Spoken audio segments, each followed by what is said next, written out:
Assalamualaikum warahmatullahi wabarakatuh. Saya Andi Bahtiar, Wakil Ketua IATMI Pusat. Saya sangat mengapresiasi kontribusi yang dilakukan oleh IATMI UK.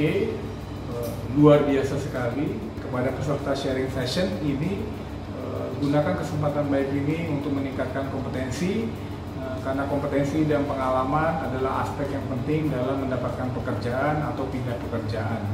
Semoga kita semua selalu dalam keadaan sehat. Wassalamualaikum warahmatullahi wabarakatuh. Halo teman-teman semua, saya Ngurah Beni Setiawan, Ketua IATMI UK. Selamat datang di acara Marathon Sharing Session IATMI UK yang akan menghadirkan 13 kelas singkat selama 60 menit per hari, 30 hari ke depan, bersama teman-teman terbaik saya.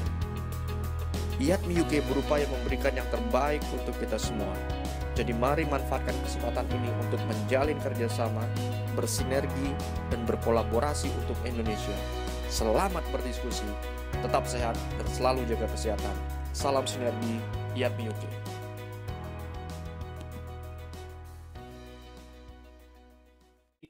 Akan ada antara saya dan rekan-rekan semua, dan saya akan mencoba sharing apa yang saya tahu dan apa yang telah saya pelajari selama beberapa tahun pengalaman saya di dunia industri ini.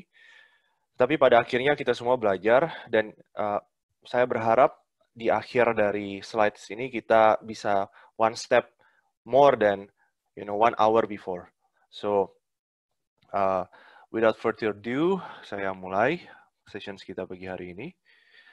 Nah, saya sepertinya setiap slide akan ada muncul semacam blocking page, di mana saya deliberately akan stop dulu slide saya untuk mematikan floating control ini. Pagi hari ini, saya melihat oil price kita di harga $11. Dan ini sebuah unprecedented era tentunya, di mana ketika saya memasuki dunia perminyakan, itu kita dalam posisi market hysteria, di mana kira-kira orang itu berpikir, wah kapan nih oil bakal habis? Kita sudah tahu bahwa, pada saat itu kita tahu bahwa oil yang gampang itu nggak ada lagi di dunia ini. Sehingga yang tersisa hanyalah lapangan-lapangan yang sifatnya mahal, yang susah, seperti deep water, kemudian ultra deep water, dan lain-lain. Sehingga keadaan di mana saat ini kita oversupply dan juga less demand karena coronavirus, itu tidak pernah terbayangkan sebelumnya. Dan ini sebenarnya bukan hal yang baru, karena ini telah terjadi sejak tahun 2014, di mana oil price telah turun. Dan sebenarnya refleksi itu adalah mirroring hal yang sama saat kita melihat data yang kita miliki di dunia perminyakan di Amerika Serikat. Jika kita melihat slides yang ada di depan, kalau kita melihat di tahun 1990, kita tahu bahwa productions itu naik dari tahun awal saat oil itu ditemukan dan dikembangkan di Amerika. Dan saat dia menemukan peak plateaunya dan dia mulai turun, kita tahu dalam logika insting kita yang paling dasar bahwa setelah tahun 90, yang ada hanyalah decline curve, dan decline curve. Dan itu hal yang benar. Karena inilah yang terjadi, dan ini adalah masa-masa di mana saya mulai memasuki dunia perminyakan, di mana kita tahu bahwa rupanya oil supply itu nggak akan selamanya ada. Ada istilahnya dulu namanya peak oil. Namun yang terjadi adalah sejak tahun 2010 ke atas, ada sebuah flick, ada sebuah anomali yang membuat oil supply dari Amerika Serikat itu muncul dari sekitar 5 juta barrel per day, sampai akhirnya di tahun sekitar 2018 itu di 12 juta. Bayangkan itu 7 juta million barrel per day. Banyak negara yang mati-matian hanya untuk menaikkan 100.000 saja harus mengeluarkan begitu banyak research, begitu banyak effort. Sementara oil supply yang dibuat oleh jangka waktu singkat ini itu double dari initial conditions-nya dia. Saya pernah ngobrol sama teman saya, dan menurut argumen saya adalah di luar artificial intelligence atau misalkan komputer atau blockchain dan lain-lain, arguably penemuan terbesar yang ada di dalam 20 tahun terbesar ini adalah penemuan yang membuat realita ini ada. Di mana ketika oil supply seperti ini muncul, geopolitik di dunia akan berubah. Di mana dunia akan berubah percaturannya. Kita tahu Gulf War dulu di awal tahun 90 itu dikarenakan oleh oil. Dan arguably mungkin Iraq War juga. Tetapi itu semua akan berubah dikarenakan adanya kurva ini, di mana saat ini Amerika Serikat telah menjadi independen, bahkan eksporter terbesar dari oil. Dan ini semua terjadi dikarenakan adanya fenomena shale revolution. Shale revolution itu apa sih? Shale revolution itu basically menemukan minyak dan mengembangkan minyak di tempat di reservoir yang tidak pernah dibayangkan sebelumnya, yaitu reservoir shale. Yang bisa menjadikan itu terjadi, prinsipnya ada 3 teknologi. Yang pertama adalah horizontal well, yang kedua adalah hydraulic fracturing, yang ketiga adalah stage fracturing. 2 dari 3 teknologi yang membuat fenomena ini ada adalah completions technology. Sehingga arguably, apa yang memberikan impact terbesar dalam dunia perminyakan selama 20 tahun terakhir, bahkan mungkin dunia secara umumnya, adalah breakthrough completions technology. Dan saya meyakini dalam beberapa tahun ke depan, dasawarsa ke depan, jika kita memahami pengembangan teknologi dengan baik, apalagi completions technology, maka kita akan memberikan impact, memberikan perubahan yang signifikan, yang sampai-sampai mengubah dunia seperti chart yang saya tunjukkan seperti ini.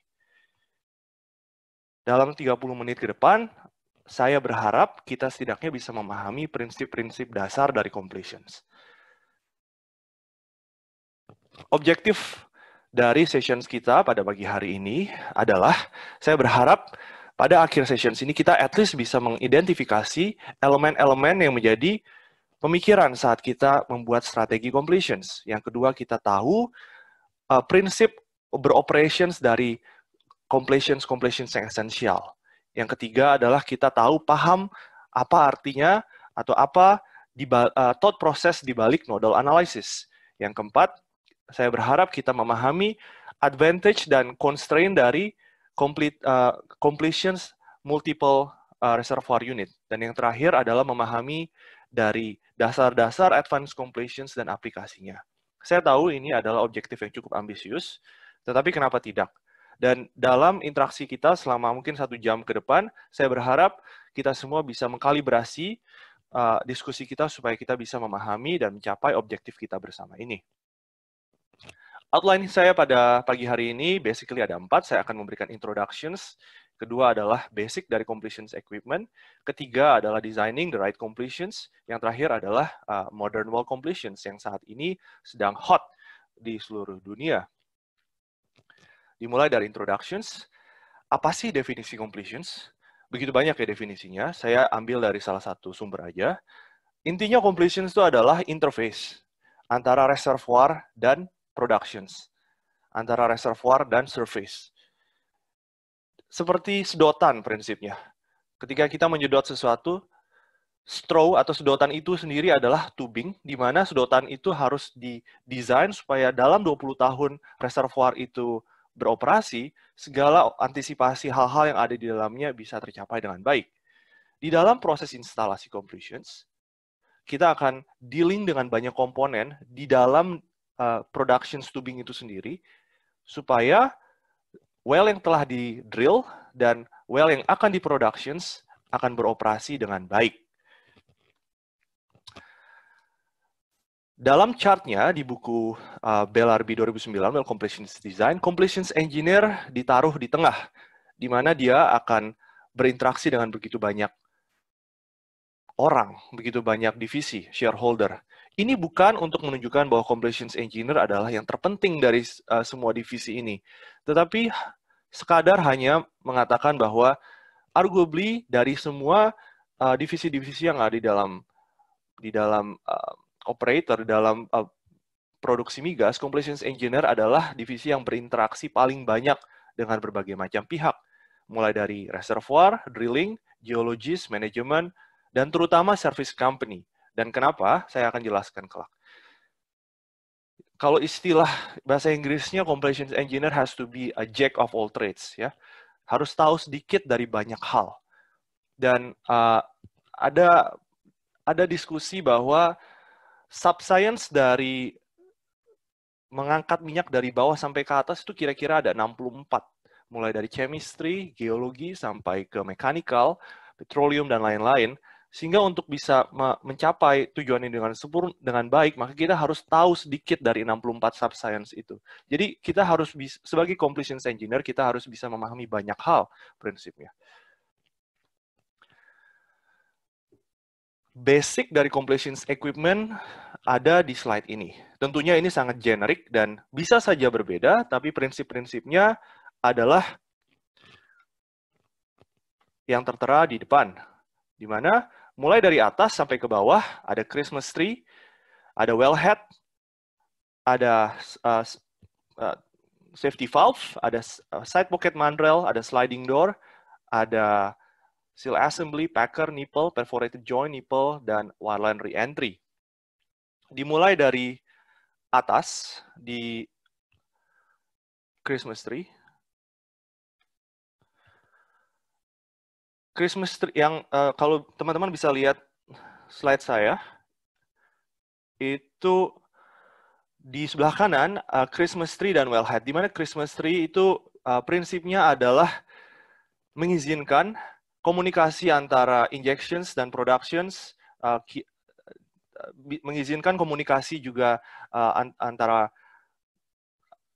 rencana intervensi seperti coil tubing atau wireline melalui gauge valve-nya, dan menjadi tempat di mana kita biasanya memonitor productions itu sendiri, di mana kita taruh flow fitting, dan juga kita bisa taruh choke. Di bawah dari Christmas tree ada wellhead. Wellhead prinsipnya adalah untuk menggantung banyak sekali peralatan yang ada di bawah sana, mulai dari casing, tubing, dan juga di wellhead ini bisa ada equipment untuk bisa melakukan plug and abandon kelak.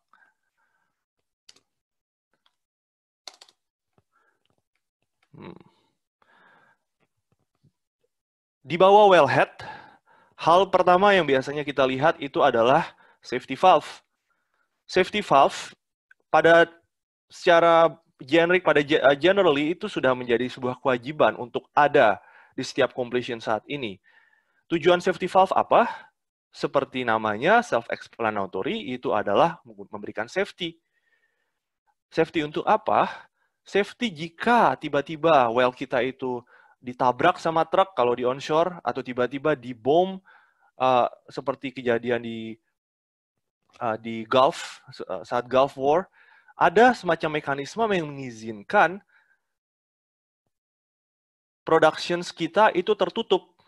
Kalau teman-teman bisa lihat sebelah kanan, itu prinsipnya ada semacam flapper yang saya point di sini, yang ditahan oleh mandrel, di mana mandrel ini digerakkan oleh piston, yang digerakkan oleh control line, piston hidrolik yang disambungkan ke surface. Jadi in case kalau surface-nya tiba-tiba ada masalah, kita selalu bisa menutup piston dari mandrel ini, sehingga mandrel ini akan terangkat ke atas, dan flapper yang ditahan oleh semacam per di sini akan tertutup. Sehingga komunikasi dari bawah flapper dan atas flapper ini akan terisolasi, dan tubing kita akan dalam posisi yang aman. Untuk membukanya, dilakukan hal yang sama, kita mendorong mandrel ini dengan piston melalui hydraulic lines, dan mendorong si flapper ini untuk buka sekali lagi. Yang kedua, di bawah safety valve ada side pocket mandrel. Side pocket mandrel ini cukup multifungsi, di mana dia bisa dipakai untuk gas lift, dia juga bisa dipakai sebagai chemical injections. Di bawah side pocket mandrel ada sliding slide door. Sliding slide door prinsipnya adalah mengizinkan komunikasi dan bisa menutupnya kembali dengan mekanisme membuka atau menutup dari sleeve yang berwarna kuning, seperti yang saya point dari icon kursor saya. Biasanya ini mekanismenya dibuka dan ditutup oleh either wire line, coil tubing, atau slick line. Kalau teman-teman bisa membayangkan prinsipnya saat si sleeve yang kuning ini diturunkan ke bawah, ada komunikasi antara anulus dari tubing dan inside tubing. Dan ketika ditutup, komunikasi itu akan mati. Di bawah sliding slide door ada seal assembly. Seal assembly itu tujuannya untuk mengakomodasi tubing stress. Saya akan menjelaskan ini lebih detail kelak. Prinsipnya adalah teman-teman bisa lihat ada seal stuck yang saya point melalui kursor saya yang men-seal di dalam polish bore assembly, di mana komunikasi atau pressure akan di-hold oleh seal stuck dan seal assembly ini. Namun pada saat yang bersamaan, jika ada tubing movement atau ada semacam pergerakan dari si production tubing itu sendiri, dia akan terakomodasi sehingga ketika misalkan si tubing itu memanjang dan memendek, dia tidak akan memberikan stres berlebihan kepada komponen tubing.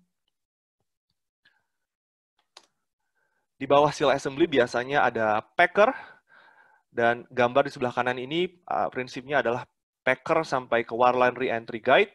Teman-teman bisa lihat ada seal dari packer itu sendiri sampai ke wireline entry guide. Prinsipnya packer itu adalah untuk mengisolasi flow atau pressure dari anulus dari tubing. By the way, anulus itu adalah ruang di luar tubing ya. Jadi ketika saya bilang anulus itu area yang saya point melalui icon saya ini.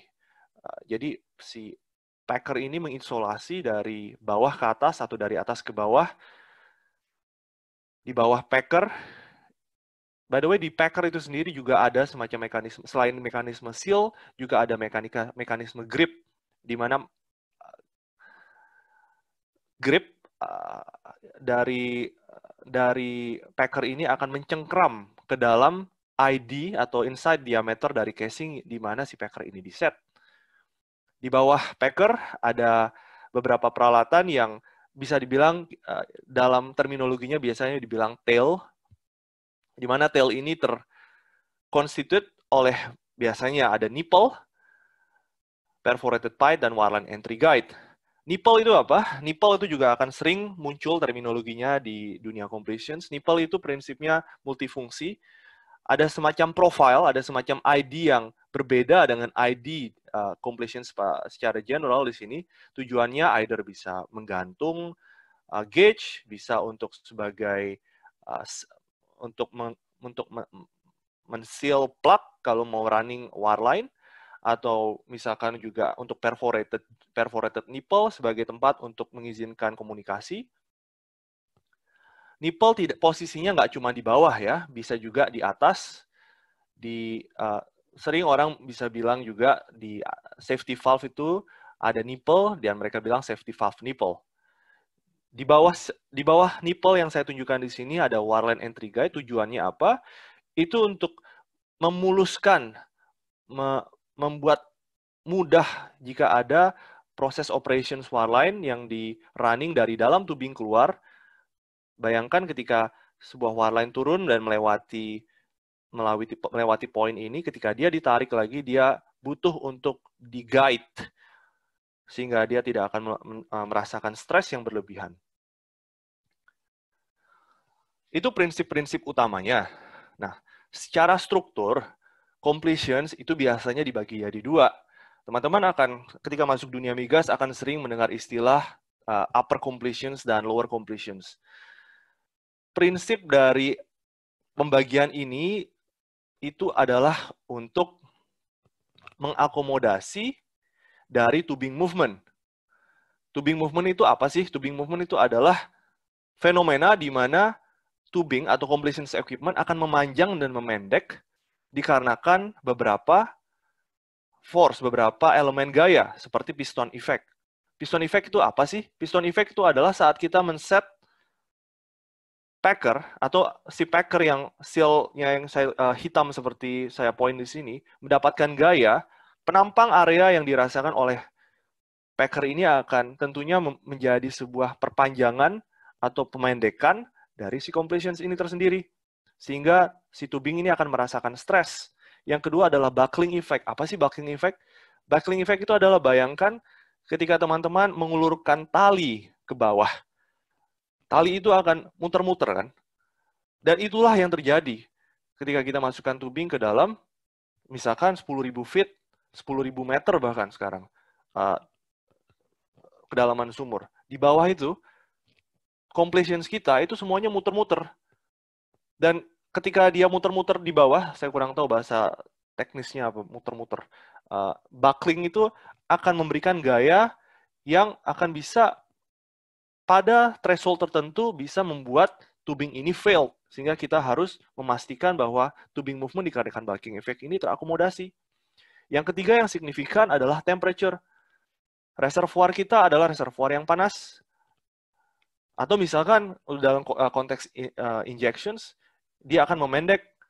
Sehingga force yang dirasakan oleh temperature change ini akan bisa membuat tubing memanjang dan memendek. Yang terakhir adalah ballooning effect. Ballooning effect itu apa? Bayangkan saat si tubing ini diberikan gaya, diberikan seperti balon ya. Balon itu kan ditiup akan mengembang. Begitu juga lah dengan tubing. Dalam life-nya, tubing atau completions kita akan merasakan berbagai macam gaya, berbagai macam proses, either itu di shut in, di build up, itu kan semua adalah prosesnya meniup dan menyedot pressure kan, dan itu akan memberikan gaya yang menyebabkan tubing ini akan memanjang dan memendek, sehingga itu akan membuat gaya yang jika tidak diakomodasikan akan membuat tubing ini menjadi failed. Sampai-sampai misalkan wellhead-nya mencelat ke atas sampai kayak 5 feet, 10 feet ke atas. Itu pernah ada. Nah, salah satu tugas mendesain completions adalah memastikan melalui berbagai macam software yang ada, Wellcat, dan lain-lain, bahwa completions yang kita desain ini, materialnya, strukturnya, desainnya, itu akan kuat untuk menghadapi segala macam operations yang akan terjadi dalam 10 tahun, 20 tahun. Either itu stimulations, running, dan lain-lain. Selain, kita udah berbicara tentang tubing movement, tetapi selain tubing movement itu sendiri, men-split completions menjadi dua, juga berguna buat kita saat kita meninjau proses completions ini dalam konteksnya sebagai hydraulic force. Saya akan menjelaskan ini dalam slide berikutnya. Di mana upper completions biasanya itu adalah production conduit akan menentukan berapa besar pressure yang loss sampai ke surface, dan lower completions akan menentukan pressure yang loss sampai ke reservoir. Ini adalah example dari contoh upper dan lower completions teknik. Sebelah kiri itu adalah lower completions, yang sebelah kanan adalah upper completions teknik. Kita bisa lihat dari yang paling kiri ini ada barefoot, ini zaman completions dulu sekali, prinsipnya melalui casing dan hanya di-drill dengan open hole biasa dan diproduksi seperti tanpa harus di-complete apapun. Sampai saat ini sudah ada case hole, gravel pack, atau frac pack. Yang sebelah kanan, tubingless completions, di upper completions-nya, nggak punya tubing sama sekali. Ada beberapa kasus di mana si reservoir mau di productions di either di dalam tubing dan juga di anulus. Di sebelah kanan di dual tubing modelnya dual tubing completion sweep packer, ini biasanya dikarenakan ada fluids yang berbeda antara reservoir A di atas dan reservoir B di bawah, di mana fluid ini tidak baik jika itu disatukan bersama dalam production conduit yang sama. Nah, ini setahu saya banyak di FICO nih. Selain itu juga example dari sand control completions. Sebelah kiri kita lihat ada standalone screen. By the way, sand control itu hal yang sangat penting saat mendesain completions, memastikan bahwa sand itu tidak akan mengganggu kita dalam masa-masa kita mendesain, dalam masa-masa kita productions, karena sand itu akan sangat berbahaya. Tapi teknik untuk mengkontrol sand ini itu ada berbagai macam modelnya. Teman-teman bisa lihat dari standalone screen sampai expandable screen di sini. Saya tahu saat ini udah ada model baru lagi, mulai dari geoform di Baker Hughes, juga ada hydraulic expandable, not expandable, not inflatable.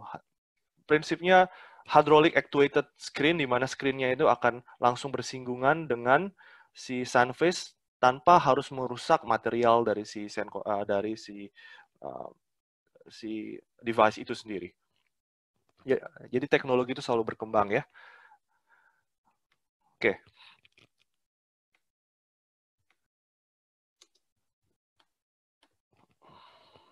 Kenapa nggak bisa? Yang terakhir, ini dijelaskan lebih detail oleh teman saya, Mbak Beryl, di presentasi sebelumnya, adalah artificial lift, salah satu considerations yang penting saat mendesain completions, di mana saat reservoir itu sudah mulai menurun performance-nya, kita harus menggunakan alat bantuan supaya productions kita itu sampai ke surface. Modelnya ada banyak sekali, mulai dari sucker rod pump, hydraulic pump, ESP, gas lift, cavity pump, dan teknik di dalam mendesain ini sangat spesifik, sangat spesial, dan begitu juga send control. Yang menarik adalah setiap options yang telah saya jelaskan dalam slide-slide sebelumnya, jika kita pick satu aja atau dua aja equipment yang saya katakan tadi, maka kita akan memiliki bahkan satu perusahaan yang fokus, yang spesialis untuk memastikan bahwa equipment tersebut itu adalah equipment yang benar, desain tersebut adalah desain yang benar.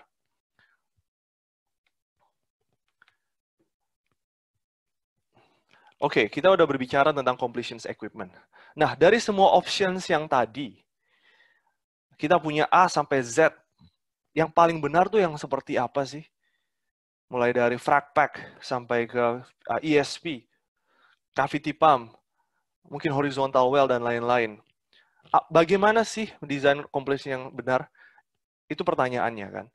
Dan masalahnya adalah banyak sekali jawabannya. Mungkin kalau ditaruh 10 completion considerations di dalam suatu ruangan, maka kita akan memiliki 100 jawaban. Karena begitu banyak data yang akan menentukan the right completions. Kita akan berbicara tentang reservoir parameters, mulai dari drilling, trajektorinya seperti apa, facilities-nya seperti itu, fluids density-nya seperti misalkan sour atau misalkan normal surface, materialnya apa, karakteristik rocknya seperti apa, send control-nya seperti apa. Seperti yang saya bilang tadi, kita harus sedikit jack of all trades. Kita harus tahu A sampai Z untuk bisa memastikan bahwa completions design ini adalah completions yang benar. Dalam opini saya, in my opinion, kita bisa menggunakan dua parameter yang berbeda. Prinsipnya adalah kita harus menyeimbangkan antara subsurface considerations dan mechanical parameters. Teman-teman kita sudah berbicara banyak tentang mechanical parameter sebelumnya, right?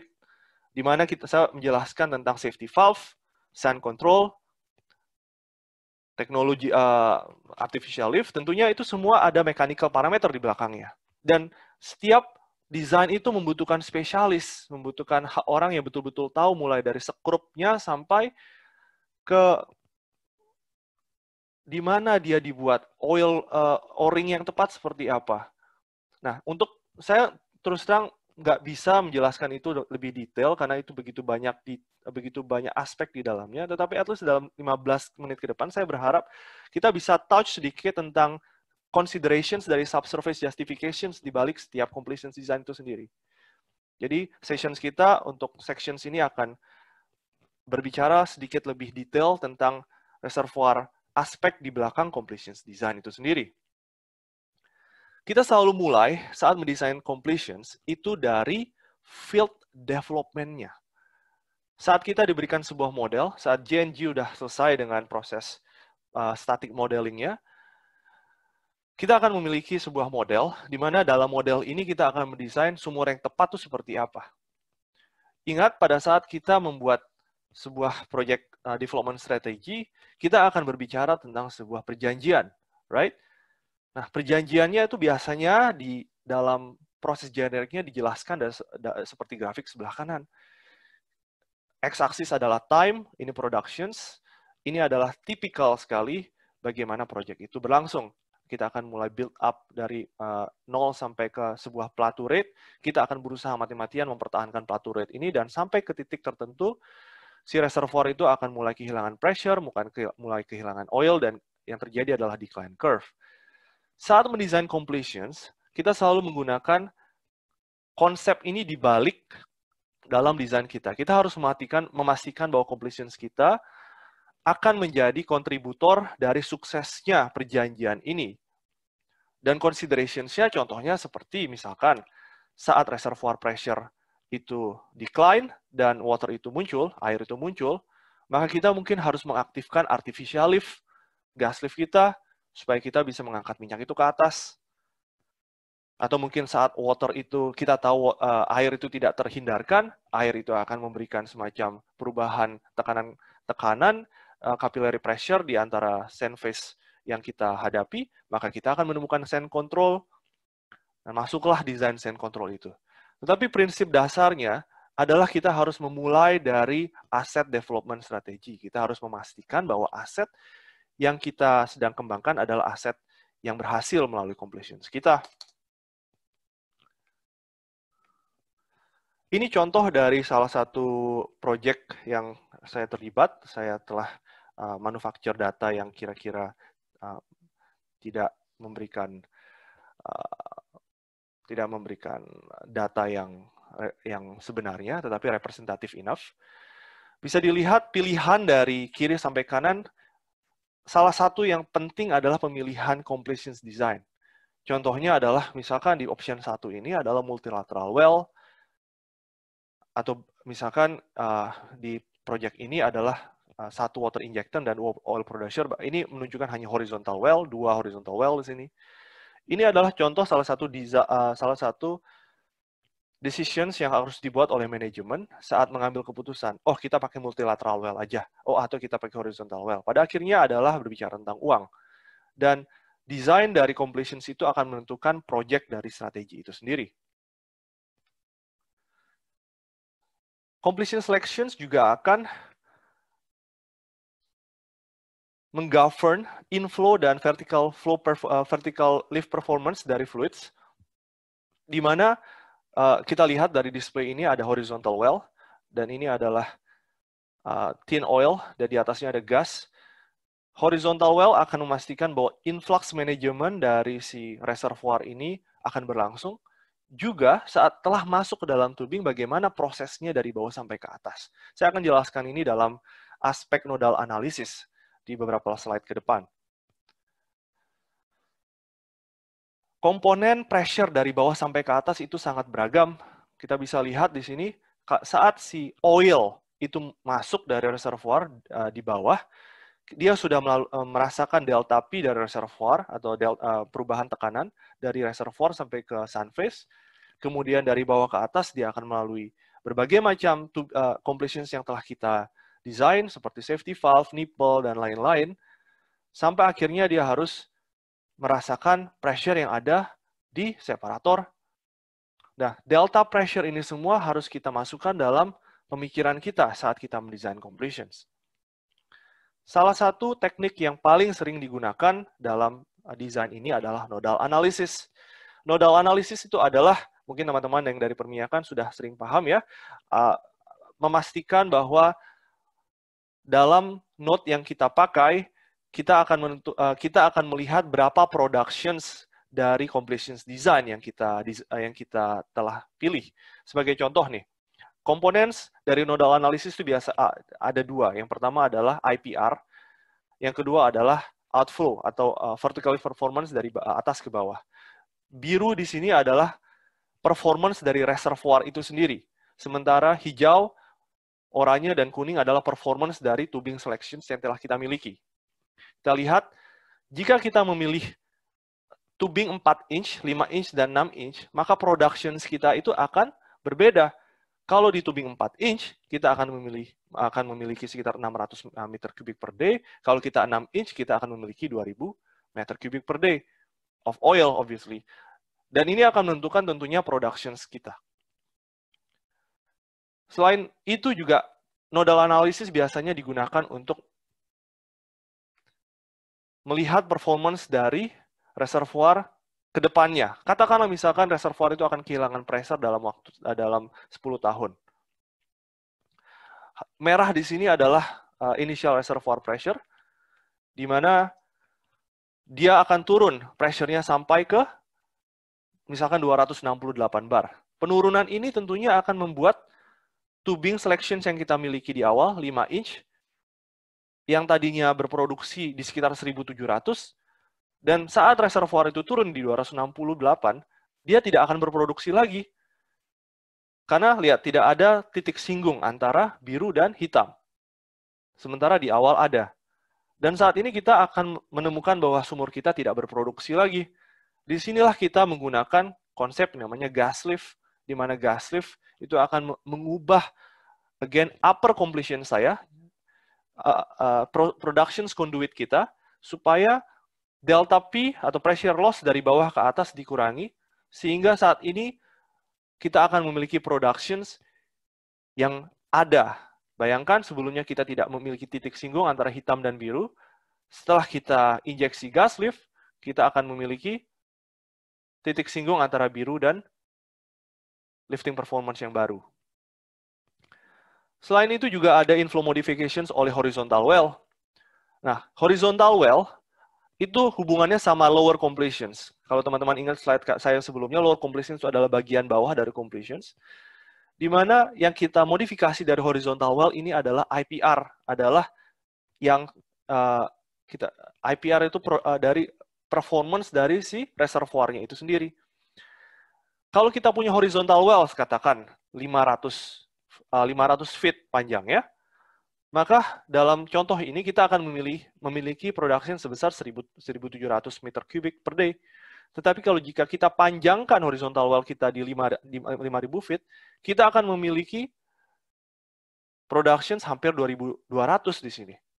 Signifikan kan? Tetapi kalau kita terus panjangkan horizontal well kita di 10.000 bahkan ke 20.000 feet, yang akan kita lihat adalah ya memang panjang, memang tambah banyak productions kita. Tapi yang terjadi untuk mendrill 20.000 feet ini ada semacam diminishing value dari sini ke sini. Artinya semakin kita memanjangkan horizontal well kita, pertambahan dari productions itu tidak akan signifikan. Dan yang terakhir, contoh yang saya tunjukkan adalah flow control. Bayangkan IPR yang kita miliki dari atas sampai IPR dibuat oleh garis merah yang saya tunjukkan di sini.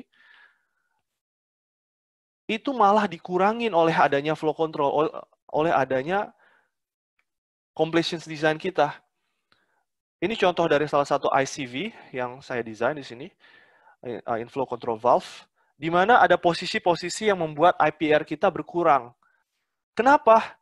Menarik ya, udah capek-capek kita drilling, kenapa kita harus kurangin productions-nya? Nah, saya akan jelaskan ini di slide konten saya yang terakhir. Ini adalah genesis dari modern well technology. Saya penting untuk menjelaskan betapa pentingnya modern well completions ini. Saya memulai slide saya tadi, adanya perubahan dunia yang disebabkan oleh teknologi completions, di mana multi-stage fracturing mengizinkan shale yang tidak memiliki permeability bisa di-frac dengan segmen-segmen seperti ini, sebelah kiri, dan mengizinkan shale itu berproduksi dengan baik. Well, at least ada, mungkin baik, kata-kata yang kurang tepat. Di banyak tempat saat ini teknologi drilling sudah mengizinkan kita drill seperti yang kita lihat sebelah kanan. Ini di atas adalah foto kota Rio de Janeiro, di bawah ini Manhattan. Sumur itu sudah begitu panjangnya, sudah mengizinkan begitu banyaknya reservoir yang kita tembus. Tujuannya apa? Tujuannya prinsipnya adalah yang tadi, field development strategy. Kita ingin rate yang baik, kita akan memiliki recovery yang baik, kita ingin memiliki project yang berhasil. Right? Dan satu well saat ini cukup untuk menggantikan mungkin 10 sumur yang ada. Modern well completions adalah success story dari 10 tahun teknologi minyak terakhir. tujuannya adalah kita bisa mengakses reservoir yang sebelumnya tidak bisa kita akses melalui misalkan horizontal well. Yang kedua adalah kita menambahkan recovery factor. Yang ketiga adalah tentunya kita ingin menambahkan rates. Saya sudah menunjukkan di awal betapa signifikannya perkembangan teknologi di dunia shale di Amerika, membuat 5 juta barrel per day dalam waktu, menambahkan 5 juta barrel per day dalam waktu 10 tahun. Yang tentunya, kenapa oil price saat ini ada adalah gluttony atau oversupply dari shale yang ada di Amerika. Dan again, kita bisa membayangkan betapa merubah dunianya teknologi completions itu sendiri. Yang kedua adalah, ini adalah troll field data. Ini contoh di Norway, salah satu giant field yang memiliki cuma sekitar 15 meter thin oil, di mana dia memiliki gas yang sangat besar. Sumur itu menghasilkan productions yang dikarenakan dia diinstal teknologi yang dinamakan autonomous inflow control device, gasnya amat sangat berkurang. Yang biru adalah sumur yang tidak memiliki flow control device, yang merah adalah sumur yang memiliki flow control device. Bisa kita lihat rasio dari gas terhadap production rate sangat berbeda antara biru dan merah. Dan yang terakhir adalah, yang saya tunjukkan di sini adalah contoh di North Sea Aberdeen itu sendiri, betapa inflow control membuat recovery itu akan signifikan berbeda. Intinya dari completions itu adalah ingin menambahkan reservoir contact. Ini diizinkan dikarenakan adanya teknologi drilling yang sangat berhasil. Tetapi problemnya adalah ketika menambah contact well itu akan menjadi frictions. Yang kedua, contact itu akan prone terhadap reservoir yang berbagai macam propertiesnya, sehingga ini akan memberikan flow yang tidak terdistribusi dengan baik. Masalahnya apa? Saat flow itu tidak terdistribusi dengan baik, air muncul atau gas muncul, recovery turun. Kalau ada air dan gas, problem di surface. Nah, bagaimana itu dimitigasi? Inilah salah satu genesis dari munculnya modern well completions yang saat ini ada. Contohnya adalah ICD misalkan. Kita lihat di sebelah kiri, ini adalah contoh sumur yang diproduksi tanpa misalkan inflow control device atau ICD, di mana dikarenakan adanya friksi di horizontal well yang panjang, akan muncul breakthrough di hill sections dari horizontal well ini sendiri. Gas muncul, air muncul, sehingga sweep oil yang dibuat oleh warna hijau di sini tidak akan diproduksi dengan baik. Sementara kalau ada flow control device seperti ICD, maka sweeping dari oil akan lebih baik. Contoh yang sama untuk flow control device, misal active flow control device, di mana ada semacam mekanisme control yang baik yang akan memperbaiki sweeping efficiency, memperbaiki well performance, mengurangi water, dan mengurangi uncertainty dari reservoir itu sendiri. Ini contoh yang terakhir adalah fungsi dari modern well completions di Nigeria, di mana intelligent wells itu ditujukan untuk menjadi semacam closed loop workflow dari reservoir modeling. Kita memiliki data yang kita miliki dari berbagai macam sensor di bawah, dari gauge, temperature, DTS, DAS, dan lain-lain, untuk bisa mengkalibrasi model yang telah kita miliki dan mengoptimasi dari strategi yang kita ada, dan itu akan dilakukan secara sirkular. Yang terakhir adalah ada berbagai macam teknologi yang menarik saat ini muncul, seperti fishbone completions yang muncul di Norway, juga ada horseshoe well yang dikembangkan oleh Shell di Baconfield saat ini, di mana teman-teman bisa lihat muncul dari satu motherboard kita membuat well seperti tapak kuda. Yang terakhir adalah kita mengizinkan, yang cukup exciting adalah dengan berbagai macam downhole control dan downhole sensor, kita mengizinkan enhancement dari artificial intelligence, yang mengizinkan adalah prosesnya digital twins sebagai complementary, bukan sebagai alternatif dari physical model di reservoir itu sendiri. Dan ini semua munculnya terus terang dalam 5 tahun terakhir saja, 5 tahun, 10 tahun terakhir. Dan mungkin saja teman-teman disinilah yang akan membuat inovasi baru dari pemikiran teman-teman yang ada untuk bisa mengembangkan teknologi perminyakan dan mengubah dunia seperti yang dilakukan oleh Shell Technologies saat ini. Summary. Kita telah berbicara tentang completion selections dan elemen-elemen di belakangnya. Kita sudah berbicara tentang generic completions yang ada mulai dari Christmas tree sampai ke Warland Entry Guide. Kita touch sedikit tentang tubing movement. Kita berbicara tentang nodal analysis dan contoh-contoh sensitivitas di belakangnya. Kita berbicara tentang kenapa pentingnya well itu untuk mengkontak multi reservoir. Yang terakhir adalah awal kenapa kita perlu advanced completions dan well teknologi yang saat ini ada. Terakhir, terima kasih. Saya sudah memaparkan sessions kita pagi hari ini. Mudah-mudahan kita menambah wawasan kita, dan jangan lupa di akhir dari sessions ini kita butuh untuk mengevaluasi diri kita sendiri, dan saya mohon rekan-rekan untuk mengisi dari form yang ada saya tampilkan di depan slide saya ini. Terima kasih. Floor saya berikan kembali kepada moderator. Terima kasih Bang Bona atas paparannya. Kayaknya teknologinya udah maju banget sekarang untuk completion. Ada beberapa pertanyaan di chat, tapi saya mau kembali dulu ke Bang Edsel Evander. Silakan, saya akan unmute sekarang. Bisa bertanyanya singkat dan to the point ya. Oke, silakan Bang.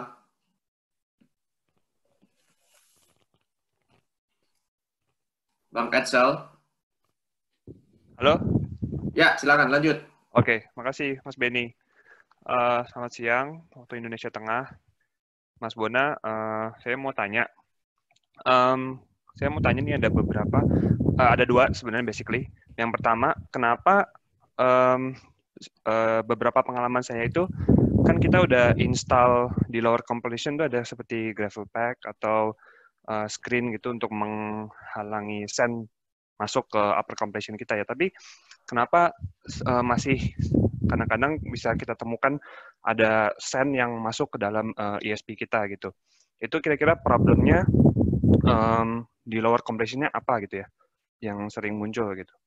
Terus yang kedua, saya mau tanya juga, mungkin ini ada constraint pengalaman saya juga yang belum banyak, tapi beberapa kali saya ke field dan kerja di well site yang udah saya datengin di Indo maupun ada juga di luar itu, kenapa ya di Indo itu saya jarang banget menemukan completion equipment yang rumit-rumit gitu, seperti atau bukannya rumit, maksudnya yang simple seperti packer, safety valve, lalu SSD, itu jarang banget saya temuin. Kebanyakan cuma kayak single tubing, terus artificial lift method ESP misalnya contohnya.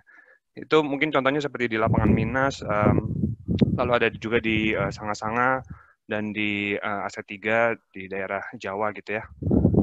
Itu sedangkan di luar negeri saya lihatnya seperti di Cina, lalu di Vietnam, itu beberapa saya lihat selalu lengkap gitu, hampir tiap well ada packer, safety valve, SSD, dan lain. Itu apakah emang karena secara teknikal di bawah itu reservoir factor yang tidak mengharuskan di Indonesia itu install berbagai macam completion equipment, atau cost control, atau bagaimana gitu? Mungkin bisa minta tolong dijelaskan. Terima kasih. Terima kasih Bang Edsel. Bona, saya ambil tiga penanya dulu ya. Oke. Oke, yang berikutnya. Tolong bantu dokumentasi juga ya Mas Benny, karena mungkin saya lupa nanti pertanyaannya. Oke, kalau in that case bisa di-address langsung yang dari Edsel mungkin. Oh, oke. Pertanyaan pertama adalah tentang sand control. Tentunya ada banyak dimensi kenapa bisa ada problem sand ya. Secara general ada dua prinsip. Yang pertama adalah design, yang kedua adalah operations. Saat desain, apakah desainnya sudah benar? Yang kedua, apakah operationnya sudah benar? Desain itu sendiri akan menentukan performance dari reservoir ke depannya. Pemilihan sand control misalkan, apakah itu melalui sieve analysis atau laser, apakah dia menggunakan uniform coefficients yang benar, apakah misalkan reservoir parameters yang saat sand control ini didesain itu adalah parameter yang betul-betul terjadi saat ini. Ada banyak sekali dimensi di dalamnya. kita bisa memitigasinya itu tentunya dengan due diligence, memastikan bahwa desain di awal itu adalah desain yang akurat. Yang kedua adalah operations. Tentunya kita harus mencek, misalkan untuk gravel pack, apakah saat operations dia itu gravel, apa ada problem di saat dia pumping, misalkan open hole gravel pack, apakah alpha beta wave-nya itu sudah benar. Mungkin kita bisa cek lagi melalui wireline, apakah ada semacam hotspot di dalamnya. Saya terus terang nggak bisa memberikan jawaban yang pinpoint apa problemnya, tapi prinsipnya kita harus melakukan due diligence terhadap desain yang pertama dulu dan juga operations. Bagaimana melakukan desain, bagaimana melakukan kalibrasi ini adalah tentunya datanya apa, pastikan bahwa datanya itu adalah data yang kita lihat saat ini juga. Karena berbagai macam yang saya lihat adalah adanya mismatch antara data yang belakang sama data yang saat ini ada, sehingga kita mengalami problem yang saat ini ada yang mungkin seperti Mas Alex rasakan. Yang kedua tentang pemilihan completions yang benar. Terus terang ada dua sisi juga saya lihat di sini. Yang pertama adalah kita mendesain completions bukan untuk menjadi completions itu kompleks. Sebenarnya filosofi mensimplify everything is correct, ya. Kita bukan mendesain sesuatu supaya jadi keren. Enggak, prinsip utamanya adalah rates, adalah aset. Sehingga kalau memang nggak perlu, karena reservoirnya nggak perlu untuk dikasih macam-macam, nggak masalah. Tetapi kalau kita stuck terus, kita menjadi prisoner of the moment, maunya simple terus, kita cuma melihat short term, maka kita akan terbentur dalam kendala-kendala saat kita menghadapi problem-problem reservoir yang lebih kompleks misalkan. Contoh yang paling gampang adalah troll field. Troll field itu teknologi ICD dan AICD tidak akan muncul kalau memang tidak ada reservoir yang memang mengharuskan adanya teknologi ini. Jadi kalau memang dibuat simple, ya dibuat simple aja.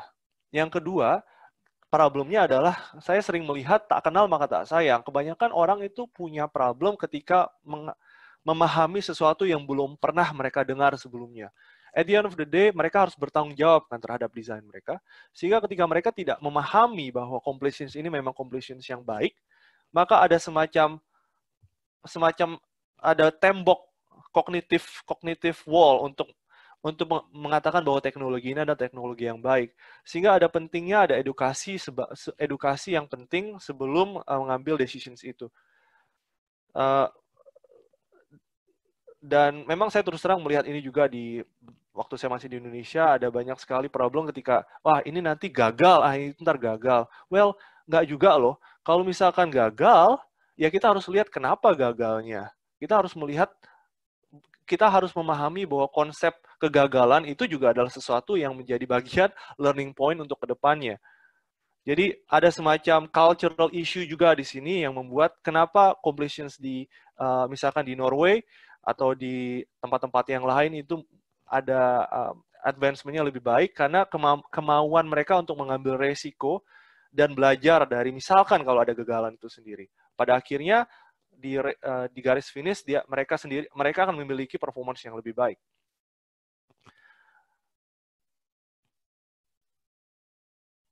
Okay, next questions maybe. Kalau itu jawaban yang Halo, Bang Bona. Ya. Ya, saya lanjut ya. Ya.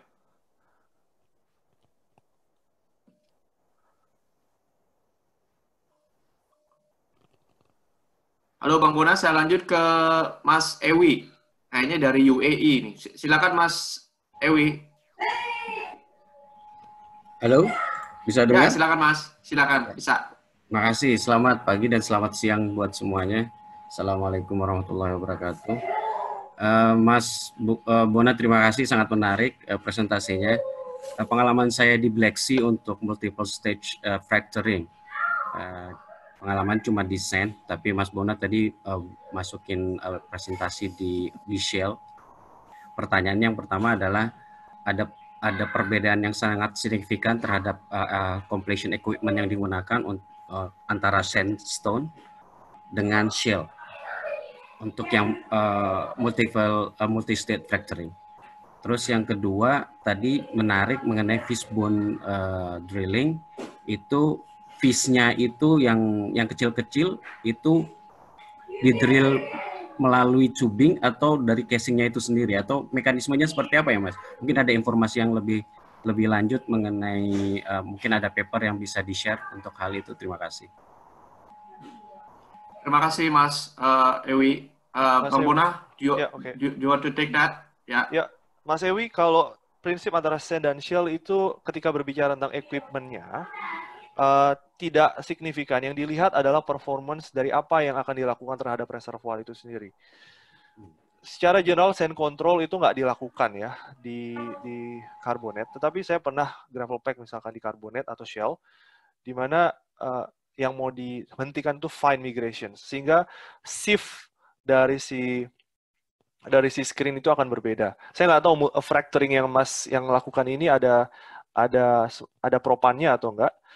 Tetapi kalau antara shell dan sand yang signifikan adalah tentunya pressure yang akan di-apply terhadap reservoir itu sendiri apa, dan berapa rating specker yang harus dimiliki oleh si equipment itu tersendiri. Si equipment itu tidak peduli tentunya either itu shell, either itu sand. Yang dia peduli adalah pressure, dia peduli adalah fluids materialnya, source surface-nya, dan lain-lain. Jadi kita harus melihat elemen apa di belakang dari reservoir shell atau si sand itu merepresentasikan. Dan kita mendesain equipment itu terhadap elemen-elemen di belakangnya. Secara general, kalau nggak ada perbedaan, maka equipment itu adalah equipment yang sama. Jawaban yang kedua tentang fishbone. Fishbone itu adalah bagian dari lower completions. Jadi fishbone itu di-set setelah packer landing. Setelah landing, set packer, barulah si fish itu diaktifkan. Prinsip dari fishbone adalah memitigasi dari fracture yang tidak bisa dikontrol oleh multi-stage fracturing. Multi-stage fracturing akan men-set setiap segmen dan me-frac per segmen itu sendiri kan. Dan kita tahu untuk mengkontrol fracture growth itu akan sangat susah. Nah, sering sekali fracture ini akan sampai ke water aquifer atau ke gas cap, sampai-sampai memberikan jalan tol. Yang terjadi adalah bukannya memperbaiki, adalah merusak dari performance well itu sendiri. Fishbone digunakan untuk memitigasi itu. Jadi fracture yang terkontrol kira-kira. Prosesnya setelah si packer itu di-set, di-apply lah pressure itu terhadap lower completions, dan seperti turbin prinsipnya,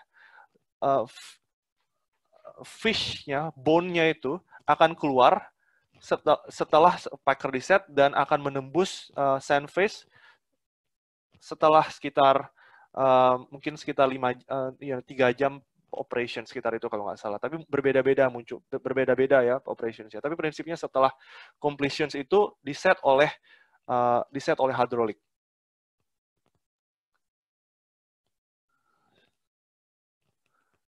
Oke. Oke, terima kasih Bang Bona.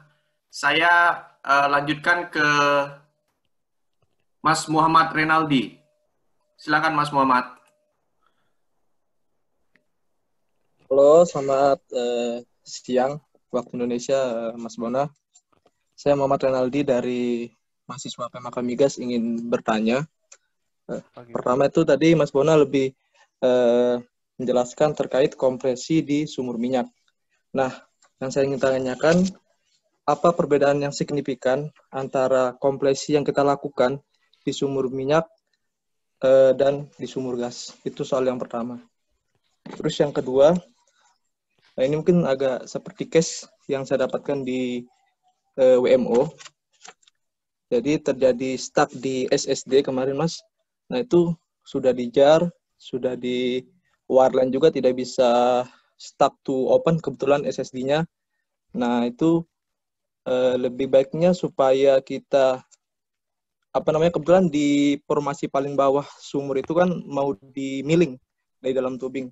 Nah, itu sebaiknya apakah kita menarik rangkaian pull atau kita shielding pull dari lubang SSD yang masih eksis yang tidak bisa ditutup.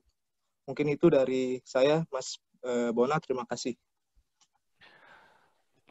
Perbedaan utama antara gas dan oil itu adalah pemilihan seal materialnya. Jadi gas itu memiliki komponen tersendiri yang membuat isolations dari gas itu harus menggunakan material yang berbeda. Ada semacam spesifikasi tersendiri dari API untuk menentukan sealing itu. Tetapi di luar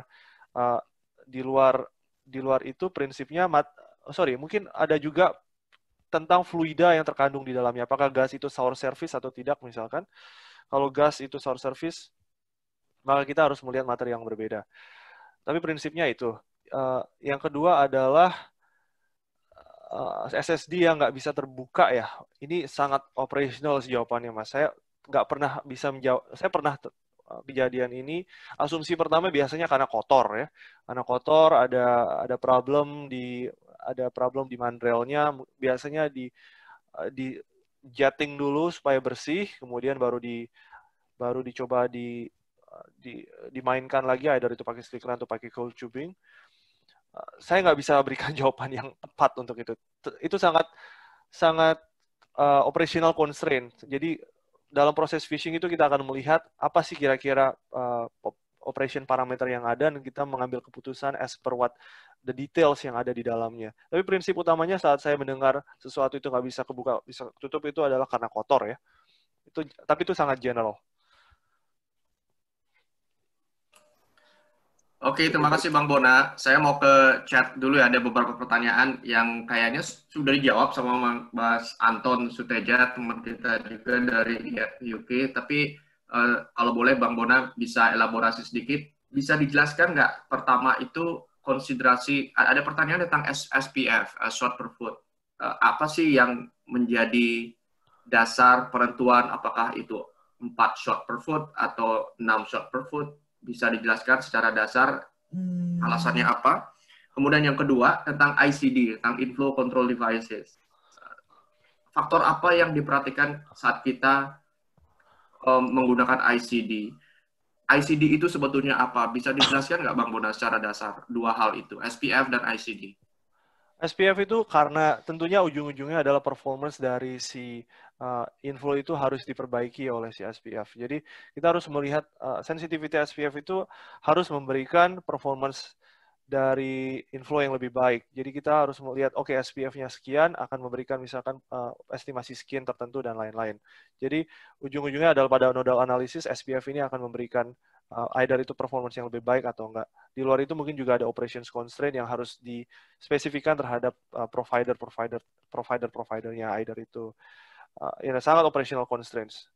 Tapi dalam konteks hidrolik itu adalah bagaimana untuk bisa mengimprove dari si performance oil itu sendiri. Yang kedua adalah ICD.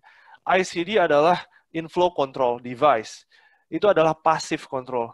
Untuk mendesain ICD yang baik tentunya adalah apa objektif dari instalasi ICD ini sendiri. ICD digunakan generally adalah untuk balance flow distributions. Di slide saya tunjukkan bahwa secara inherently, ketika kita memiliki horizontal well, kita akan mengekspos terhadap dua hal. Yang pertama adalah reservoir heterogeneity yang ditembus oleh si horizontal well ini sendiri. Yang kedua adalah frictions. Nah, dua hal ini, dua force ini akan membuat flow distributions, either itu injector atau itu productions, tidak balance atau tidak even. Sehingga adanya breakthrough atau gas muncul di segmentasi yang berbeda, dan saat mereka muncul, dia akan memberikan problem terhadap performance well itu sendiri. ICD atau AICD atau ICV, prinsipnya adalah untuk membalance atau mengkontrol dari influx ini atau outflux ini supaya menjadi flow distribution yang lebih baik. Thank you, Bang Bona. Saya mau, sebelum lanjut ke pertanyaan, ada teman saya, ini kayaknya Mas Revan dari UP, mahasiswa dari UP. Saya mau ingatkan, pertama, saya mau undang mahasiswa dari IATMI UK untuk presentasi, jadi presenter di acara maraton saat kita final tanggal 6 Mei nanti. 15 menit aja. You can talk about anything related to oil and gas, be it economics, management, about people development, technical, geoscience, apapun itu. Kita akan coach, kita akan bantu guide, kita akan siapkan semua, and you'll be part of us for the next 7 days. Silakan bisa didaftarkan online jadi teman-teman masing-masing di sana ya. Yang kedua, tanggal 5 Mei nanti akan ada Bang Yando. Ariando Makmun yang akan kasih kursus gratis, diskonnya 100%, karena nggak mau kalah dengan harga minyak yang negatif, jadi IATMI Pusat kasih diskon 100%, tanggal 5. Saya pikir flyernya sudah beredar di banyak tempat, dan nanti dicatat tanggalnya, tanggal 5 kita mulai jam 2 WIB. Saya lanjut ke pertanyaan Mas Revandi. Silakan Mas Revandi.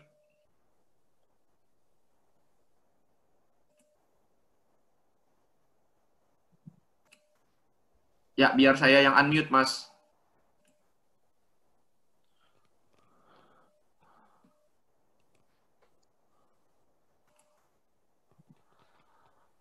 Oke, belum bisa. Saya lanjut ke Mas Andreas Yombim dulu deh. Siap. Ya, silakan. Ya, halo Mas. Halo, kedengaran nggak Mas? Ya, kedengaran. Lanjut, Mas. Ya, selamat pagi Mas. Waktu UK. Ini sebenarnya saya ada beberapa pertanyaan sih.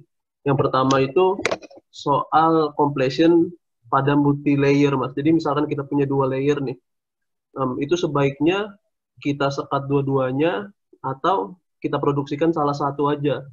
Dan sejauh mana Cuppacker itu bekerja, maksudnya pernah punya pengalaman nggak Mas waktu pakai Cuppacker gitu untuk ngesil salah satu layer. Nah, yang kedua itu ini soal setting tubing depth sama setting packer depth. Jadi saya maksudnya nggak banyak menemukan literatur untuk ada nggak sih rumus yang pasti gitu untuk setting tubing sama setting packer, terutamanya pada sumur-sumur direksional gitu yang mungkin tadi seperti yang dibahas kan punya faktor-faktor lain gitu waktu settingnya. Sama pernah punya pengalaman nggak Mas? Kalau di Indonesia kan banyak sumur-sumur tua mature yang dimana notabene banyak lapisan-lapisan yang sudah pernah dibuka terus ditutup lagi. Tapi banyak juga yang setelah sewaktu ingin dikerjakan ulang ternyata lapisan lama ini nggak berhasil ditutup gitu. Jadi apakah cukup dengan semen atau saya baru dengar ini juga ada teknologi namanya patch casing. Apakah itu cukup successful juga gitu loh untuk nutup layer-layer lama? Itu aja sih Mas. Pertanyaan pertama itu adalah apakah packer itu sudah pernah digunakan untuk mengisolasi layer yang berbeda, ya kan? Tentunya iya, itu bukan pernah lagi, itu adalah tujuan dari packer itu sendiri. Pengalamannya udah ribuan mungkin, itu prinsipal dari packer itu sendiri. Jadi tentunya bisa ya. Mungkin saya langsung jawab tentang patch casing. Prinsip teknologi itu ada karena dia berhasil. Jadi saat ada teknologi, asumsi pertama adalah teknologi itu muncul di market dikarenakan ada semacam R&D di belakangnya, dikarenakan itu telah dites di either si well A, well B, sampai akhirnya ke market. Nah, kenapa tidak berhasil, itu akan sangat spesifik terhadap desainnya, operasional itu sendiri. Jadi kita harus mengasumsikan pertama bahwa teknologi ada dikarenakan teknologi itu memang berhasil.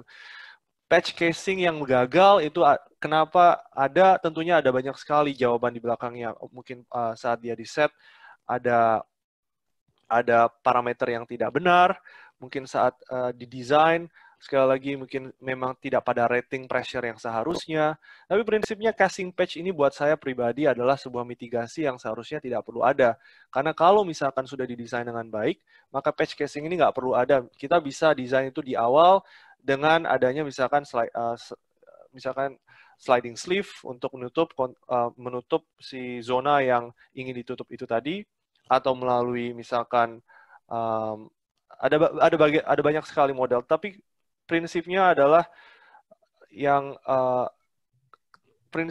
satu masalah itu bisa solusinya itu ada 3 sampai 5, dan teknologinya biasa 3 sampai 5 itu sudah pernah ada semuanya di tempat yang berbeda. Kita harus hanya memastikan bahwa yang pasti teknologi ini harusnya cost efektif. Yang kedua adalah operationally suitable, fit for purpose untuk problem yang kita hadapi. Saya lupa pertanyaan yang kedua. soal setting tubing sama setting packer, maksudnya ada rumus pastinya nggak? Misalkan dia berapa feet di atas per vow atau terus terang saya juga nggak pernah dengar ya, tapi prinsipnya sih setting packer itu ada dua komponen yang penting. Yang pertama, dogleg-nya harus kecil, terutama di directional well. Dipastikan bahwa dogleg-nya itu dogleg yang tidak membuat si grip dari si packer itu akan bisa slip, atau packer itu tidak akan menjadi posisinya itu akan awkward. Yang kedua adalah memastikan bahwa ID dari packer ini, ID di mana packer ini akan di-set adalah ID yang baik. Misalkan di liner itu selalu diharuskan adanya wellbore clean up sebelum setting packer itu sendiri.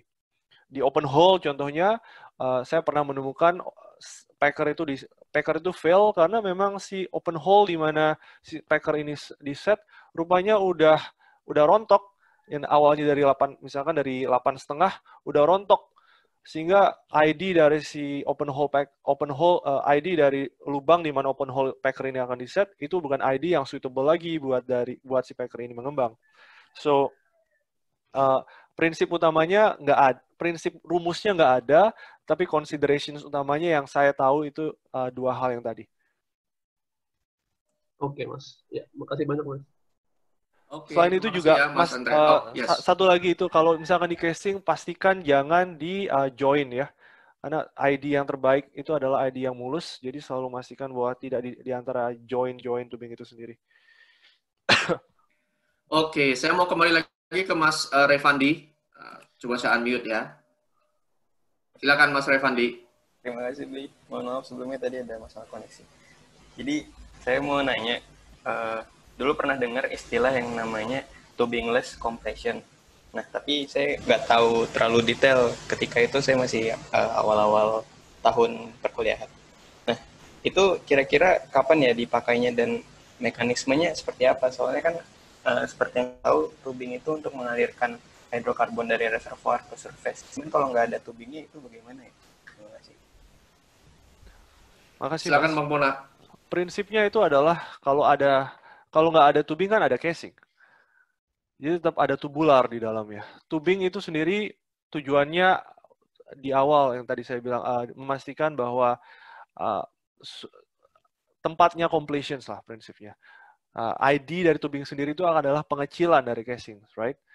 Misalkan casingnya 7 inch, maka tubingnya harus di bawah 7 inch. Berarti sebenarnya kalau ada tubing itu adalah problem, karena kalau misalkan punya ID yang lebih baik, tentunya rate akan lebih besar. Nah, kalau misalkan semua completions itu tubingless, itu adalah ideal tentunya. Tetapi tentunya enggak, karena ada berbagai macam parameter yang membuat kenapa tubing itu ada. Nah, tubingless completions kita akan dapati di approach yang sangat pragmatis, dan kita akan melihat ini di sumur-sumur tua, sumur-sumur zaman dulu, di mana dia cuma dikomplit sama casing doang. Jadi casing di set sebelum sun face, kemudian sisa dari di bawah casing sampai ke bottom of dari pay zone itu cuma di drill secara barefoot aja, kemudian diproduksi begitu doang. Jadi sangat pragmatis, dan tentunya dengan consideration seperti itu, sumur biasanya nggak bertahan lama. Oke, terima kasih Bang Bona. Itu disebutnya monobore ya, Bang Bona, kalau langsung dari casing ya? Monobore itu prinsipnya agak subtle sih, berbeda. Monobore itu ID atas sampai bawah itu sama semua. Memang terminologinya bisa beda sih. Kadang-kadang orang bisa set misalkan liner di bawah, liner casing di bawah, terus distinct in sama productions di atas, mereka bilang itu monobore. Jadi dari bawah, lower completions itu adalah liner, yang di atas itu adalah tubing yang distinct in ke dalam liner, itu adalah monobore. Well, saya jumpai itu terminologinya berbeda-beda, tapi prinsipnya monobore itu satu ID dari bawah sampai ke atas. Oke, kita lanjut ke Barada. Silakan ya, disebutkan asal perguruan tinggi atau afiliasinya. Nama saya Barada, terima kasih Mas Benny. Saya ingin bertanya basic aja. Breaking. Yang pertama, berapa pressure rating yang dibutuhkan? Halo, yang pertama, Mas. Ya, halo Mas. Sorry, yang pertama, suaranya agak berapa break. Pressure rating? Baik ya, ini udah oke. Halo, halo. Halo Kami Mas. dengar agak terputus-putus, Mas Barada. Mas, suaranya agak terputus. Oke, yang pertama, pertanyaan saya basic sekali. Yang pertama, berapa rating yang dibutuhkan dalam mendesain compression string, compression equipment? Contoh, saya punya reservoir pressure 5.000 PSI. Saya bisa pakai packer 5.000 PSI. Karena yang kita tahu kalau packer 5.000 PSI kita tes 1,5 kalinya. Itu yang pertama. Yang kedua, apa yang menjadi konsiderasi pemilihan permanen dan retrievable packer.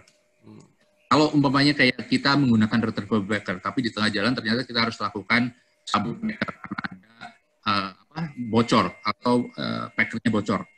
Itu kan banyak kerjaannya tuh kalau kita pakai permanen. Kita harus milling segala macam.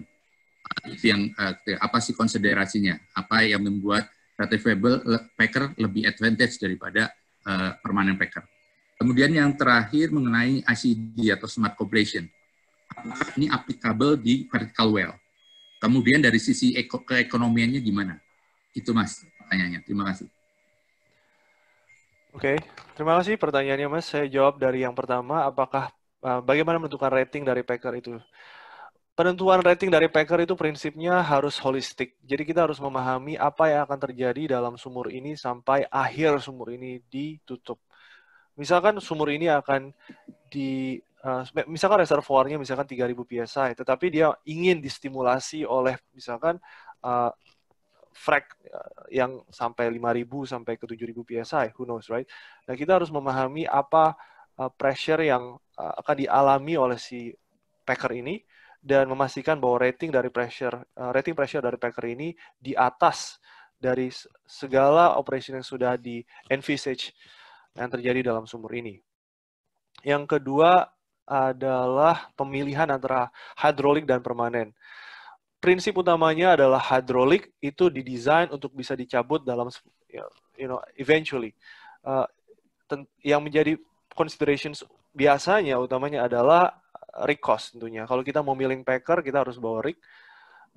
Dan mungkin kalau misalkan milling itu memakan waktu lebih lama daripada proses retrievable itu sendiri, karena retrievable sendiri sudah punya profile yang prinsipnya bisa dicabut dengan rig time yang lebih mudah, lebih murah.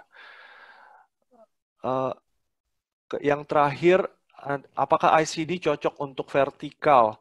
Saya barusan selesai ngedesain ICD buat Angola, itu untuk injektor. Injector well, di mana injector well ini akan expose oleh 3 reservoir yang berbeda, di mana reservoir ini akan memiliki pressure yang injeksinya itu akan membuat dia, injectionsnya itu akan masuk ke sumur yang paling atas, reservoir yang paling atas, sehingga sweeping yang masuk ke reservoir yang paling bawah itu tidak hampir minimal bisa dibilang. Nah, kita pasang ICD di situ supaya alokasi injeksi yang di atas akan teralokasi ke bawah. Jadi tidak ada constraint terhadap either itu horizontal ataupun vertikal. Prinsipnya apakah performance dari injections atau productions ini ingin diperbaiki atau tidak dikarenakan oleh uneven flow yang tadi, heterogeneity atau friction. Oke, terima kasih Bang Bona. Kita ada waktu 10 menit lagi, 10 menit kurang. Saya mau ingatkan lagi, tadi Bang Yando kebetulan udah pergi duluan. Tanggal 5 Mei itu nanti Bang Yando, Ariando Makmun akan bikin kursus gratis dengan sertifikat untuk mahasiswa dan dosen. Bukan untuk profesional, hanya untuk mahasiswa dan dosen. Jadi silakan bisa daftar di SM masing-masing, di seksi mahasiswa masing-masing. Dan saya pikir di grup Telegram Big IATMI juga sudah terus beredar. Jadi tanggal 5 kita mulai jam 2 WIB, persis setelah presentasi dari Bang Harya nanti yang akan cerita tentang subsidence di offshore. Harya adalah saat ini masih sedang penelitian di Imperial College London tentang bidangnya adalah di geologi. Nah, satu lagi, jangan lupa 2 hari lagi ada Mas Puput lagi yang akan cerita tentang basic HSE di oil and gas, upstream oil and gas. Ya, saya balik ke, ini banyak pertanyaan di chat, tapi rupanya supporter kita banyak. Ada Mas Zulfikar, ada Mas Anton yang bantu jawab dari tadi. Saya balik lagi aja ke yang tanya audio, ke Mas Ramadan Rahman. Silakan. Ya, selamat siang Bapak. Selamat siang. Ya, saya Ramadan Pak dari Bogor. Ya Pak, mau menanyakan terkait dengan buckling effect Pak yang tadi dijelaskan. Ya, jadi untuk buckling effect itu apakah terjadi pada saat running ya Pak ya? Karena penglihatan saya, pengalaman saya pada saat running pakai tubing ya Pak, pada saat running BH accumulation itu kelihatannya sih tidak ada buckling effect-nya Pak. Dan kalau misalnya buckling effect itu apakah terjadi juga kalau misalnya pas tubing itu sudah dipasang gitu Pak? Padahal kan di situ sudah ada tubing hanger. Dan yang kedua untuk ini Pak, parameter apa aja Pak ya untuk yang menentukan jumlah stage pada ESP. Nah itu karena sering saya lihat dari teman-teman compression tuh ada jumlah stage-nya itu berbeda-beda. Itu parameternya apa aja Pak yang menentukan jumlah. Ya mungkin itu Pak. Terima kasih. Terima kasih Mas Ramadan. Ya. Jawabannya ya ada, buckling effect itu ada saat run in, sehingga kita memastikan running speed itu harus di bawah speed tertentu supaya buckling effect ini dimitigasi. Ada softwarenya, ada perhitungan tersendiri untuk menghitung itu. Biasanya selalu available sama service company atau operator yang ada, memastikan bahwa running completions itu akan dalam posisi safe. Buckling effect ini juga akan selalu ada dalam posisinya selama life of the well. Principally selalu ada. Karena kalau kita bayangkan tentunya sumur itu sangat panjang ya, dan dia bisa mudah sekali bersandar di sisi dari casing. Dan ini penting untuk menghitung stres, pemahaman ini penting untuk menentukan stress analysis yang terjadi di sumur, yang saat kita misalnya running wellcat, running stress analysis, temperature itu kita harus memastikan bahwa buckling effect ini termitigasi supaya dia bisa supaya sumur kita tetap di bawah performance, tetap dalam performance envelope yang telah kita desain. Yang terakhir pertanyaannya adalah tentang ESP. Saya nggak berani untuk jawab ini karena ini terus terang bukan ekspertis saya. Saya tahu, yang setahu saya adalah pemahaman stage ini akan sangat bergantung sama performance dari ESP itu sendiri. Saya harus merefer jawab slide dari Beryl sepertinya ada kalau nggak salah dia menjawab ini. Beryl itu teman saya di IATMI UK. Saya nggak tahu apakah dia akan mempublikasi presentasi ini, tapi terus terang kalau ada saya refer Mas ke presentasi itu. Oke, terima kasih Bona. Saya betul sekali. Jadi semua video selama maraton ada 18 sesi ini akan kita publish nanti di ujung maraton. Kita akan unggah ke YouTube channelnya IATMI UK.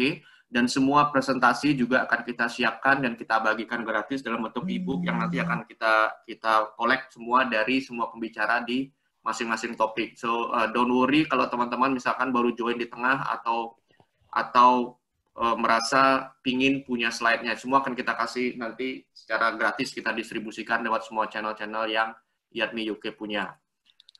Tanggal 5 itu, masih ada yang bertanya tadi, tanggal 5 itu nanti akan ada 2 sesi. Jam 1 itu, seperti waktu biasa, akan ada Bang Haria Nugraha, yang saat ini sedang penelitian di Imperial College, akan cerita tentang submarine landslide dari aspek geologi. Kemudian selama 1 jam, kemudian akan lanjut training gratis bersertifikat dari IATMI Pusat. Pembawanya adalah Bang Yando tentang hydraulic fracturing dan unconventional selama 3 jam kalau nggak salah. Tapi untuk sesi Bang Yando ini hanya dipersilakan yang ikut adalah mahasiswa dan dosen di Indonesia. Oke. Apalagi ada 2 pertanyaan lagi Bona ya, kita bisa ambil dari Mas Ramadan Harmanto dan Mas Hapsoro Bagus Wisaksono. Mas Hapsoro ini kayaknya teman saya dari UP. Saya mulai dari Mas Ramadan Harmanto dulu. Silakan. Ya, Ramadan, terima kasih. Presentasinya cukup bagus nih dan menarik nih Mas Bona. Saya tertarik dengan yang hydraulic fracturing, saya belum pernah melakukan. Tadi saya berpikiran kalau misalnya hydraulic fracturing untuk multiple production rate itu bagaimana cara melakukannya, Mas? Gitu. Saya belum pernah. Apakah itu harus pasang packer dari tiap layer, terus kita pressurize, kita berhasil frac, terus kita naik lagi ke layer atasnya atau layer bawahnya, itu gimana? Saya nggak ngerti.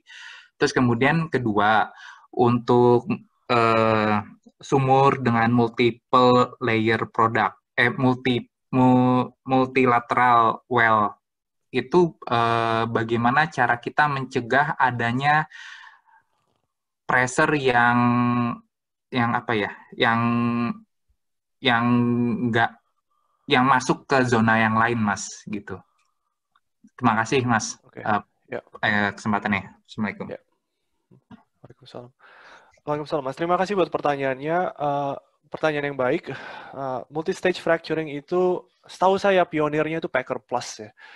Saya masih ingat ketika mereka presentasi kita sekitar 10 tahun yang lalu, itu salah satu teknologi yang sangat penting untuk membuat ini adalah dissolvable ball. Jadi setiap frac sleeve yang ada itu misalkan 25 stage, bola itu akan membuat bola yang di drop itu akan membuat frac sleeve itu akan terbuka di posisi yang berbeda. Jadi discrete ya. Bola ini akan misalkan bola ini akan pertama menutup sleeve yang paling ujung di toe, membuka yang paling ujung di toe, kemudian di frac dari toe sampai ke heel. Jadi ada semacam mekanisme. Prinsipnya mekanismenya adalah ada sleeve atau frac sleeve biasa kita buka, yang kita bilang di mana frac sleeve ini kan terbuka dan tertutup di posisi yang berbeda, mengizinkan kita untuk memfrac masing-masing segmen dengan kekuatan yang sama tentunya.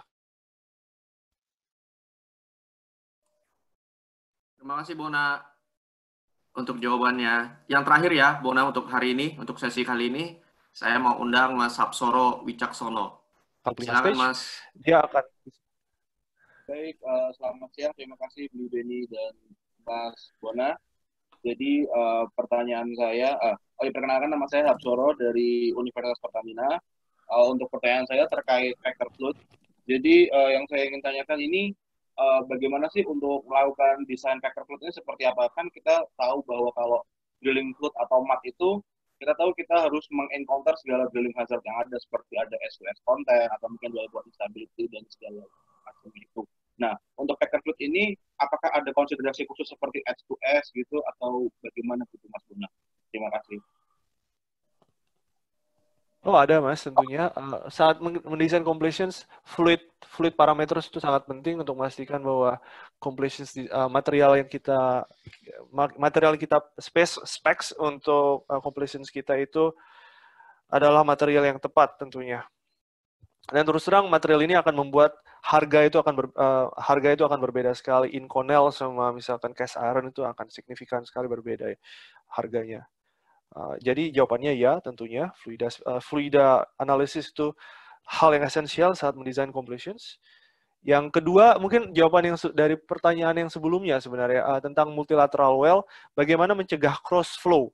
Ini penting sekali karena terus terang ini bisa sekali terjadi kalau misalkan kita punya lateral yang berbeda untuk pressure regime yang berbeda di dua reservoir yang berbeda. Dikarenakan itulah munculnya ada flow control device seperti inflow control valve (ICV) yang memastikan close flow ini tidak akan terjadi. Jadi mitigasi cross flow itu salah satu hal esensial saat kita mendesain advanced well completions. Oke, terima kasih teman-teman semua. Kita sudah 1,5 jam diskusi dan ya semua harus ada batasnya. Sekali lagi saya minta tolong kalau ada evaluasi bisa dibantu kasih feedback ke kami. Kami selalu dengarkan semua feedback dari teman-teman. Dan sekali lagi terima kasih untuk Mas Ewi, Anton, Zulfikar, dan Ramadan yang terus dari tadi bantu jawab pertanyaan dari teman-teman mahasiswa lewat chat. Semoga ya kolaborasi seperti ini bisa berjalan terus.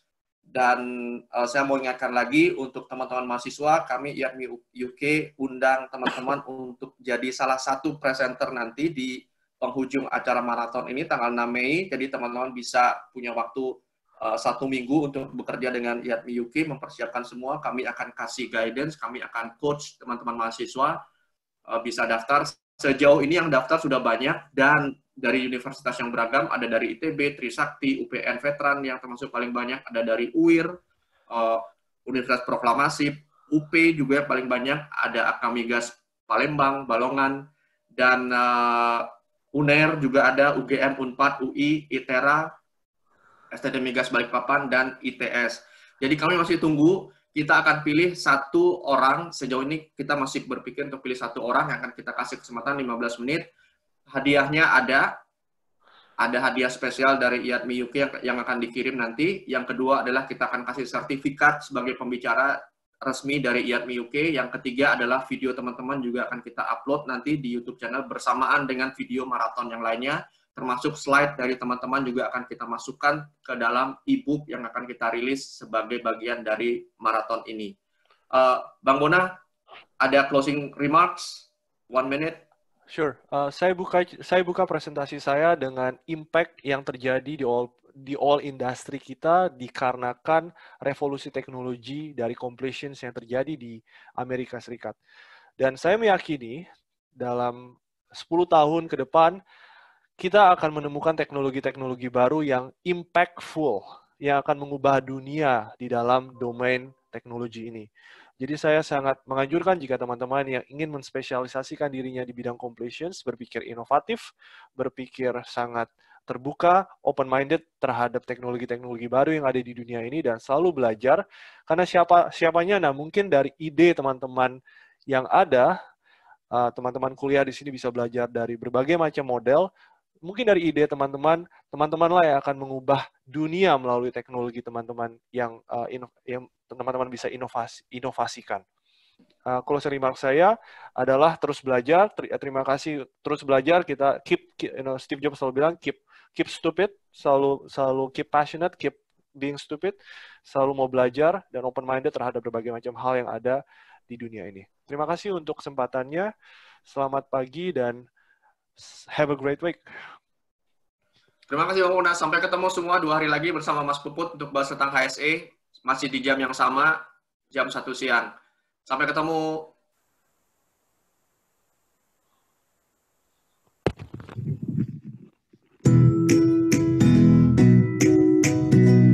Halo teman-teman semua.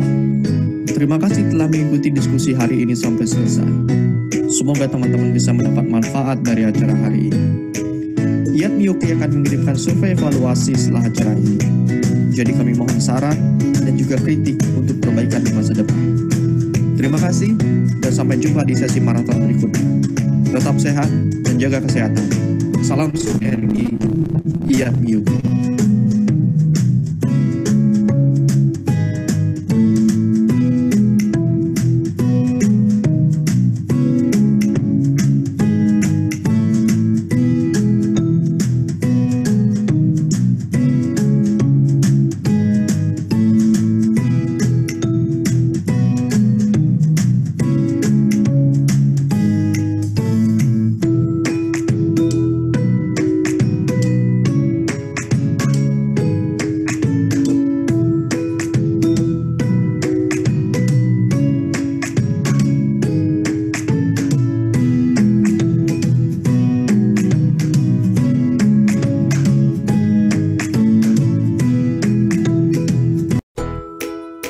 Halo teman-teman semua, terima kasih telah mengikuti diskusi hari ini sampai selesai.